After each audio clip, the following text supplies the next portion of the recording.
I'm an EIP teacher at the Target School. My topic of passion is closing the achievement gap in elementary school for black male students. And I'm interviewing a special ed teacher, Mr. Cook. And Mr. Cook, we've talked previously about the achievement gap. We know that the achievement gap is a disparity in academic achievement between the black male subgroup and others. We know that on every measure of academic achievement, black males perform under others according to different subgroups. And we need to talk about strategies. What strategies do you have in mind to close the achievement gap at this school? Strategies that I would say, I would recommend implementing at Central Elementary High School is that we should have more parental involvement. Not only parental involvement, but specifically the involvement of the father in the education of the students. Mr. Cook, why do you think parents don't support their children at this school? Why do you think they don't come to school functions or visit classrooms? Why do you think? What's the underlying cause? There can be several underlying factors that can contribute to that, such as they're having a bad experience at the school. This is a small community, and most of the people in the community attended this school. Another thing could be intimidation of the education field. They may feel that inadequate when dealing with the teachers, because the teachers are supposed to be of another caliber of citizen. So they may be feeling intimidated by coming in and actually having a dialogue with the teachers themselves. Okay.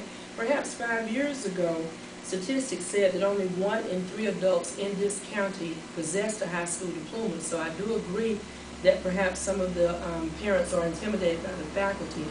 But they should realize that if a person is employed in this system, then they understand the odds that are against the parents. They understand the caliber of student that they're dealing with. So then they should realize that teachers here are trying to close the achievement gap. What do you think the administration and the teachers can do to close the achievement gap? One thing we can do is get out in the community and actually create that dialogue with the parents and let the parents know that this is not a us against them situation. There is a collaborative effort of the learning community that must take place in order for that achievement gap to be diminished. Okay, I agree with that. But where do we begin? How do we start to make the parent feel less intimidated and more welcome in the school? I would recommend that in the beginning of the school year that we have some type of function or assembly, and we have the teachers, the parents, and the students there, and actually have the teachers on a panel introducing themselves to the teachers, the parents. A lot of parents have preconceived notions, and they operate off of rumors and what they hear from their students, and that's how they evaluate or they come to their conclusions. And it's perception is reality to that particular individual. So we have to distill or to diminish all those negative perceptions that exist. And one thing we can do is actually have the teachers present their information, personal information, to the parents, such as their background, where they're from, where they attended schools, the degrees they did receive, so that they can let the parents know that they are qualified to teach their children. I do agree with that, because me having a Head Start background and having went to college late, a lot of parents didn't know that I was degree or qualified, so I really agree with that. Okay, what do you feel is the primary cause that a black male doesn't succeed or doesn't achieve academically? Well, a lot of cards are stacked against the black male in society. And if you continue to tell a child that he's not going to be anything, then that child begins to believe that and begin to act upon it. We have to increase the intrinsic motivation that exists in our black children. Right now, they're operating on extrinsic motivations, those things that influence them outwardly. But we need to get that drive internally with those students. That's a very good point. And Mr. Cook, previously we talked about the cool post theory. That's a theory that was derived by Majors and Billson, where they said the black male assumes this facade of apathy and not being interested and being very hard and not just, they don't associate academics with masculinity. What can we do to eradicate this activity? Well, we have to start with some type of reward power.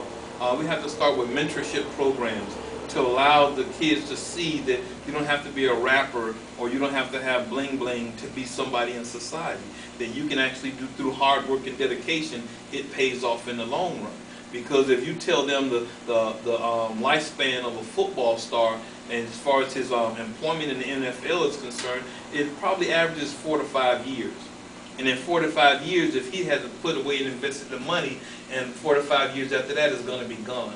But for long term, we have to get our children interested in survivability in society and making an impact on society.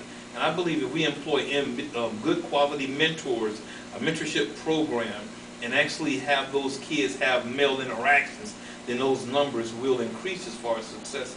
I think that's a very good point. One other thing I would like to bring before we bring to the table is our group said that the reason black people do not apply themselves is not because they don't have ability, but because they believe a different level of opportunity, a different ceiling of opportunity exists for them than others.